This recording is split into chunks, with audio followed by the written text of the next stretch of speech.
ሕፃኗ ልጅ አስገራሚ ችሎታ ነበራት። የነካችው ነገር በሙሉ ወደ ወርቅ ይቀየርላት ነበር። የቤታቸው ሰራተኛ እሷን ለመቆጣጠር እየሞከረ ቢሆንም እሷ ጋር መድረስ አልቻለም። ሕፃኗ በጣም ውድ በሆነ ዋጋ ወደ ተገዛው የአበባ ማስቀመጫ ስትጠጋ እናቷ በፍርሃትና በንዴት እሱን እንዳትነኪ እንዳታበላሽብኝ እያለች ትጮህባታለች። ልጅቷም በእናቷ ንግግር ትበሳጭና ስላኮረፈች ከቤት ተደብቃ ትወጣለች። ጥሩ ልጅ እንደሆነች ለማሳየት ስለፈለገች መንገድ ላይ የወደቀ ድንጋይ ታነሳና ነካ ስታደርገው ወደ ወርቅ ይቀየራል። ከዚያም መንገድ ላይ አንድ ሴት ታስቆምና ወርቁን ለመስጠት ትሞክራለች። ሴትየዋ ግን ልጅቷን ችላ በማለት መንገዷን ትቀጥላለች። ልጅቷ በሁኔታው ግራ ስለተጋባች ሌላ ወንድ ታስቆማለች። ሰውየው ወርቁን ሲቀበላት ደስታ ይሰማትና መልካምነቷን የተረዳ መስሏት ነበር። ነገር ግን ሰውየው እያታለለችው ስለመሰለው መልሶ ይሰጣታል። በመጨረሻም ተስፋ ስለቆረጠች መሬት ላይ ትቀመጣለች። ሁኔታውን የተመለከተች አንድ ለማኝ የተቸገረች ስለመሰላት አሳዝናት ዳቦ ሰጣታለች። ልጅቷም በደስታ ዳቦውን ትበላለች። ቢሆንም አሁንም ስላልጠገበች እጇን እየላሰች እንደራባት ትናገራለች።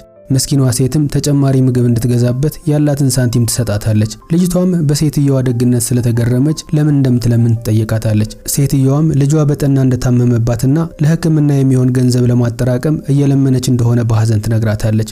ልጅቷን በሰማችው ታሪክ በጣም ታዝናለች። ከዛም የሴትየዋን የልመና ሳህን ነካ ታደርገውና ወዲያውኑ ወደ ወርቅ ይቀየራል። ሴትየዋ ያየችውን ነገር ማመን አቅቷት አስማት እያሳየቻት መስሏት ነበር። ልጅቷ ግን እጇን ይዛ ወርቅ ወደሚሸጥበት ቦታ ትወስዳታለች። የሱቁ ሰራተኛ አለባበሳቸውን በማየት ብቻ ልታባረራቸው ነበር። ባለቤቱ ግን የያዙትን ትልቅ የወርቅ ሳህን ሲመለከት በድንጋጤ ያስቆማቸዋል። ሳህኑ ከተመዘነ በኋላ $300,000 እንደሚያወጣ ይነገራቸዋል። ሴትየዋ በደስታ ተሞልታ ነበር። በመጨረሻም ባሳየችው የዋህነት ምክንያት ልጇን የምታሳክምበት ገንዘብ አግኝታለች።